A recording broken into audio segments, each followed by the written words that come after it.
Welcome everyone to the PyData Global 2021. My name is Kevin. I am very happy to be here and to be your host for this session. So now I would like to welcome Sivan Biham to our session, and she will talk about wounds over time, tracking wound healing via 3D models. Very interesting. So Sivan is a computer vision researcher and algorithm developer at health.io, where she works on healthcare related products, taking them all the way from the algorithm design stage to a fully implemented product with thousands of users across the world. So I will just pass it to you, Sivan. Thank you very much for being here. Thank you. Let's talk about wound care. You can all relax. All the wounds you are going to see are not real wounds. For example, the one you can see in the image is a makeup wound. Looks good, right? Most of the wounds in this presentation are graphical illustrations of wounds. Why? First, for your convenience, but also because wounds are private health data, and as such, we cannot show it publicly. A few minutes about chronic wounds before we start. Chronic wounds defined as wounds that do not heal within 6 weeks. In the US alone, 7 million people suffer from chronic wounds. The average time that takes a chronic wound to heal is between 12 to 30 months. And that there is only 1 wound nurse for every 500 wound patients. And what about documentation? There is lack of consistent reporting of wound management process. So how we, as data scientists and developers, can help to improve this field of chronic wounds? How can we help the nurses to track the wound progress over time, visually and easily, and by that help them to decide on the optimal treatment? I am Sivan Biham, and I am a computer vision and machine learning researcher and algorithm developer. I hold a master's degree in computer science from the Weizmann Institute of Science. Today, I am part of a team at Health.io who works on a solution uses the smartphone camera to create a series of insights over time. Our solution helps clinicians to accurately measure and assess wounds and enables meaningful interventions at the right moments. Today, I'm going to talk about how we track the wound healing progress by building a consistent visual timeline from different visits of the same wound. Before we start, let me show you how a visit in the clinic looks like. The patient comes to the clinic every week, month, or more, depends on the wound type and stage. The nurse takes off the dressing, assesses the wound status, and treats it accordingly. The visit can be at the clinic or at the patient's house in cases where he is struggling to arrive to the clinic. In addition to documentation in the patient's medical file, we ask the nurse to scan the wound using her smartphone and our dedicated application. In this way, we have a visual documentation of the wound in different visits, and we can use it to automatically assess the wound, give insights, and create the timeline. Here you can see a simulation of the scan process.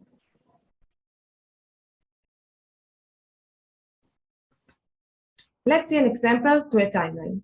We have 3 images from 3 different visits of the same wound. You can see that the images are different in scale, orientation, and of course the wound itself, which makes it harder to compare the wound status between different visits. So to make it easier, we want to transform the images to be from the same point of view, as you can see in the illustration here.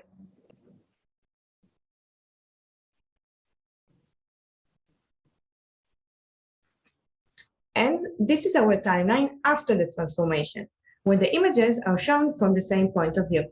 Now it is easier to see the healing progress. The wound gets smaller and better over time. How one can create such a timeline? I guess one will ask, why not just to take images from different visits and simply align them to each other? It's a very good question, but I will show you why in this case it will not work. We have 2 images, one from each visit. In order to align images one to another, we first need to detect feature points in the images. You can see them here marked in green points. The next step is to match the feature points between the two images. Let's go over the different features that we have for matching. We got feature points on the wound, but the wound changes over time, so we will not be able to match those points to images from different visits. We can't rely on the wound in order to do the matching.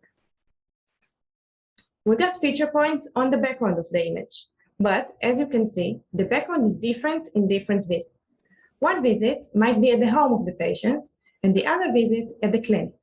One visit might be at room 1 in the clinic, and the other in a different room. And we have some feature points on the body parts. You can see by yourselves that it is very hard to match correctly points on the skin, because it is very hard to discriminate between them, as they have similar characteristics. So what can we do? We just saw that aligning directly the 2D images can't work in this case.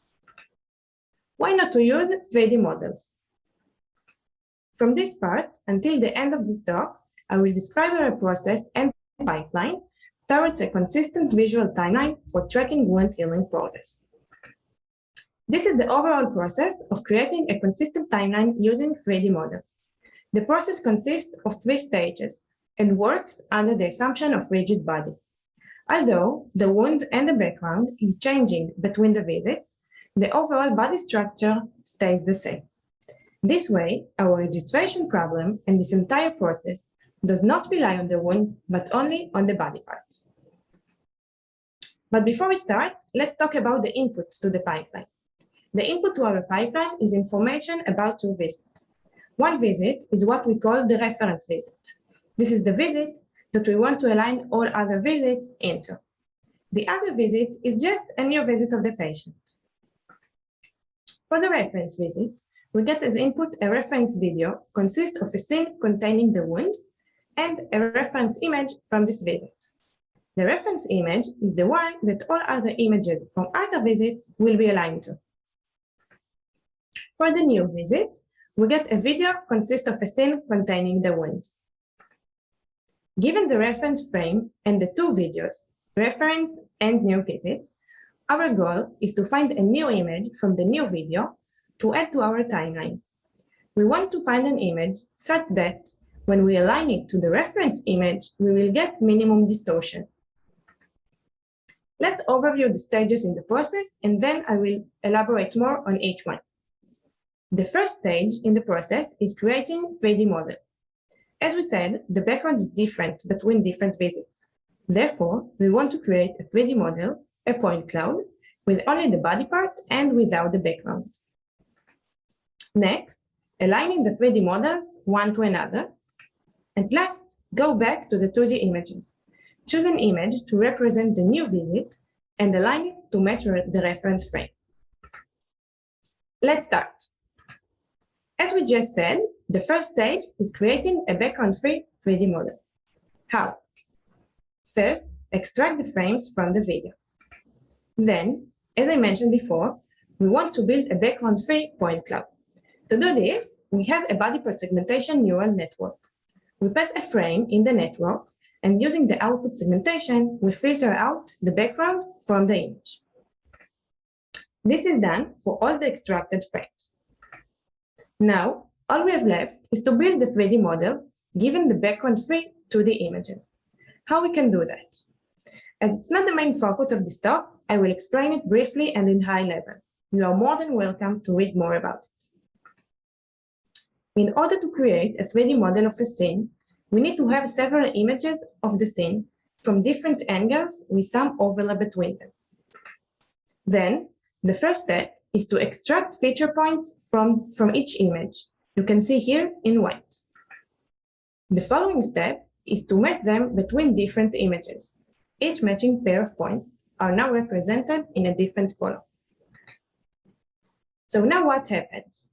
Each pair of matching points in 2D should be mapped into the same 3D point in our reconstructed model. Each matching gives us a new equation to solve. We want to find a mapping between the 2D point into the 3D space such that each pair of matching points will be mapped into the exact same 3D point. Now we have two equations given by the red and green matching points. The blue pair gives us one more equation, and also the yellow pair. At the end of this process, after solving the equations and getting the mapping, we get a 3D model that was built using the frames extracted from the video. In addition to the model itself, we get camera locations, one for each frame. Each camera located at the location where each frame was taken relative to our 3D model. We will see later how we can use it. The next stage in our process is the point cloud registration. The registration includes all the transformation needed in order for the models to sit on top of each other. Such transformation can be translation, rotation, scale, and more.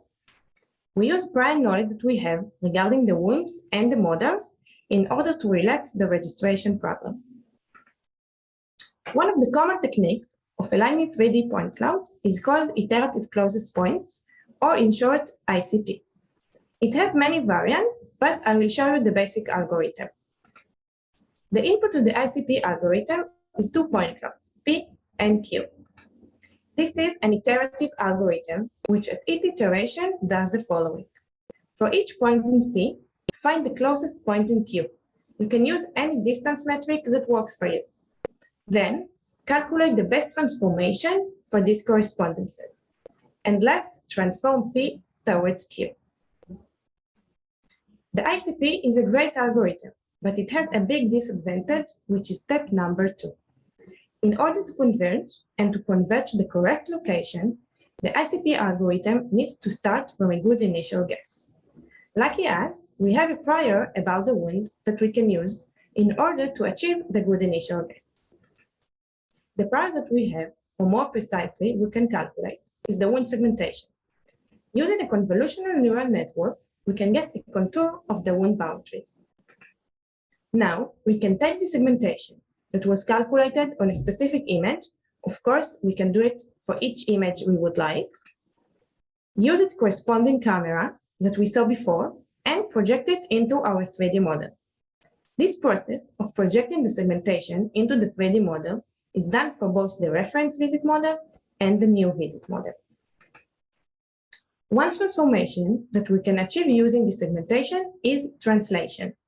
We can translate the models towards each other so that the center of the wound lies at the same point. It's true that the wound changes over time, but this translation gives us a good rough estimation for the location of the wounds relative to each other. In addition to translation, we can also rotate the models around the XY axis. We can calculate the wound surface normal of each model by approximating the wound surface using the projected segmentation. Then, we rotate the models such that the normals points to the same direction. Great! Now we have a good initial guess to start with. The algorithm works and gives us a good score. But what will happen in this case? Both models are cylinder-like. The ICP algorithm will scale them to the same size in order to match them. We can all see that this is not our intention because it will scale up the body part and the wound and will change their proportions. The ICP might get a good matching score, but in reality, we know that the results are wrong and will give us a wrong visualization. In some cases, like this one, we prefer to get lower score in exchange to better visual results. We can do it by fixing the model size and prevent from the ICP algorithm to calculate the scale transformation. What is the scale transformation and how we can calculate it? Scale transformation is a simple transformation that increases or decreases the overall size of the model by multiplying each vertex coordinates in the model in a constant.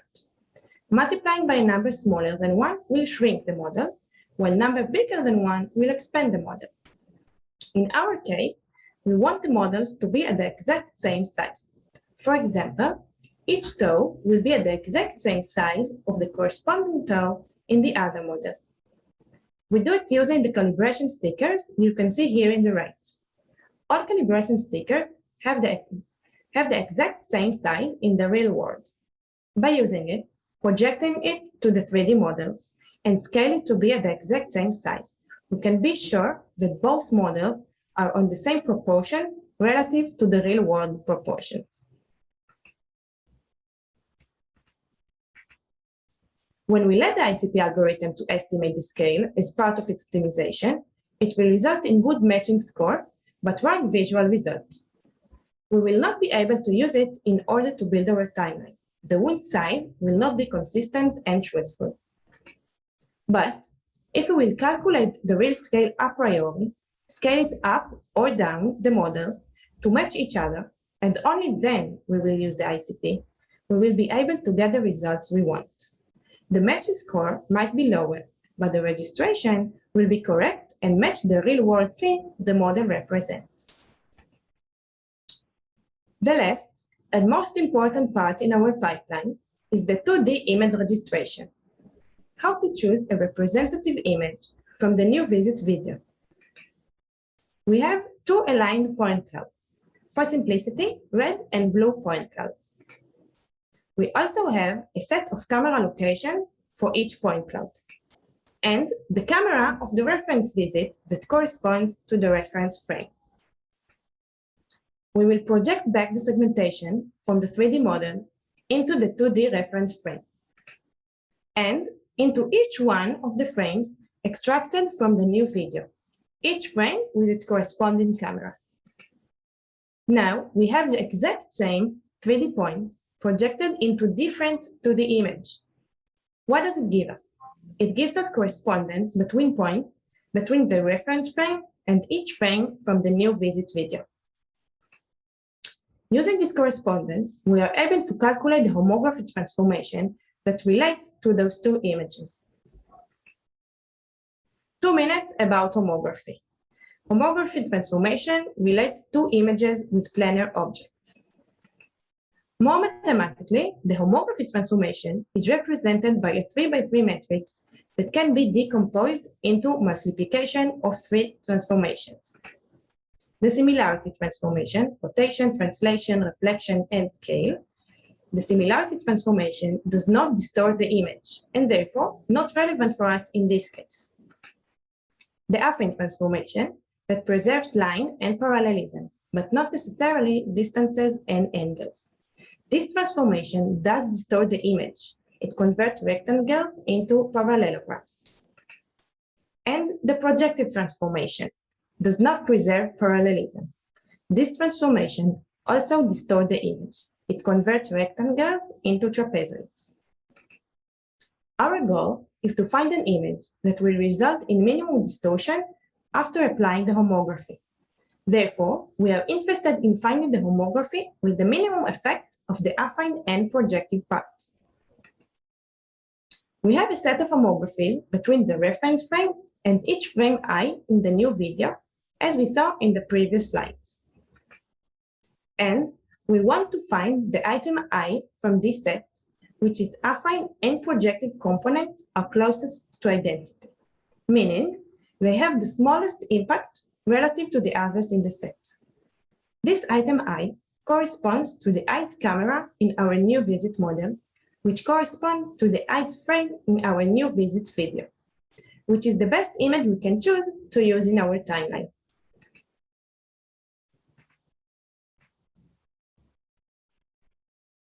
Great, we found the best image that we can.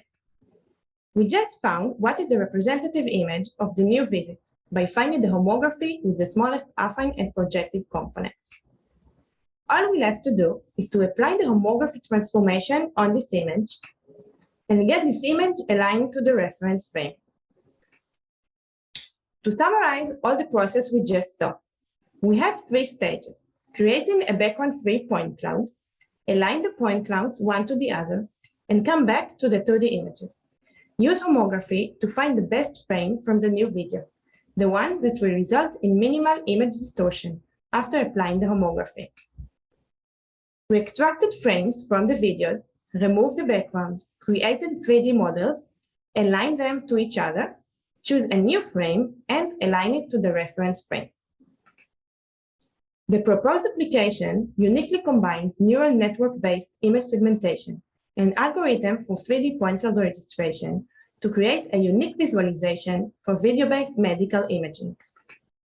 Our application will allow clinicians to visually view the wound healing progress over time and compare calibrated images from visit to visit to optimize healing outcomes for the patient.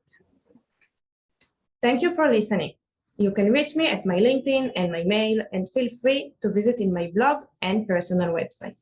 Thank you and have a great day. Thank you very much, Sivan.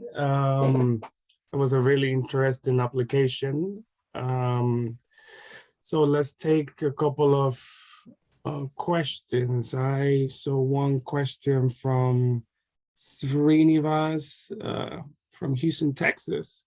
So he says, can you tell us more about the reference stickers attached to the wound, please? Would you leave the stickers near the wound or on the patient for all visits? No, they are one time, and at each visit, the nurse puts a new stickers because we need to take out it's supposed to be hygiene, so we can reuse it. So at each visit, we have a new stickers to put on the patient around the wound. I have a question. So how long is the process from when you start taking the pictures to having the 3D model and this thing ready? Like, how long is that process? It depends on the video, it depends on the video, on the 3D model. It can be from 1 minute to a few minutes. It depends on many stuff inside. It's like how much time it takes you to build the 3D model.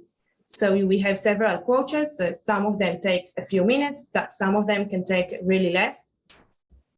So overall, I think a few minutes for now, but we are hoping to get it better in the next version. That's impressive. Thank you very much. I'm going to take another question from Steven. So he says, I am curious about the green markers that were in some of the images. How are those placed and what are they used for? Those ones, great. Like what you see here in the right. I guess if you means what we see here in the right. So we have them only in the illustration that we made. We have a 3D model of body parts and we make illustration in the Blender software. So we use it to collect ground truth. So when we align the models one to the other, we will know if it sits exactly on top of each other. It's not in real scenarios and real ones, only in our illustration to have a ground truth to compare. I have another question here. How is the wound healing actually measured? The size of the wound and well, more than that? How do we measure the size of the wound? Yes. So we have the segmentation on the 2D image that we can project it into the 3D model. Then we can calculate the area inside the segmentation in the 3D space. And using the scale that we just saw here, using the markers, we can translate it into centimeters for the area in the real world. Oh, sorry. He said his question was about tracking the healing. Oh, so now we track the healing visually, as you can see here. Using the timeline, you can see visually that the wound heals. If it's getting smaller or bigger. But we also, in our application, we also look on the tissues distribution, if they are getting better. We are looking over time on several measurements, when one of them is the size. So we have it visually, and in numbers, we really measure the wound size. Okay. And we expect it to get smaller over time, so we know it's healing. That's great. I have another question, more in terms of like patient adoption and medical a specialist adoption? Like, how have been the experience from medical doctors and patients that have already used the product? Yeah, so the product is used already mostly in the UK. We have it. It's only nurses uses it. It's not for the patient itself. It's only when he meets the nurses at his home or at the clinic. I think it's a great product. Most of the nurses loves it. It gives them a documentation and visualization in one place together that helps them to track the wound visually and in measurements, and give them the trend over time of what happens. So they don't need to just look what was the area before and what is the area now. They have also graphs to help them understand it more easily and faster. Yeah, that's interesting. If I would be a patient, I would be like, wow, this is so cool. Yeah, some patients are really excited, and we got some feedback from nurses that the fact that they can show the patients how the wound was, the status of the wound in the previous visit, comparing to the current visits, sometimes give them more motivation to continue to come to the clinic and take care better of the wound, because they can also see how it progresses over time. Yeah, and in terms of costs, what can you tell us about that? The patient, it's not for the patient, it's only for the clinics. The clinics, it's partnership with the clinics. They can pay on it. It's not for regular use of us. I don't really know how much it costs for a clinic to use it. Okay. Right. That's very interesting. So thank you very much. I think time is over. If anyone has any other interesting question, please feel free to reach out. Sivan. So thank you, Sivan, for your talk and for being part of PyData Global 2021. Thank you very much. My pleasure. Thank you. Bye-bye. Bye.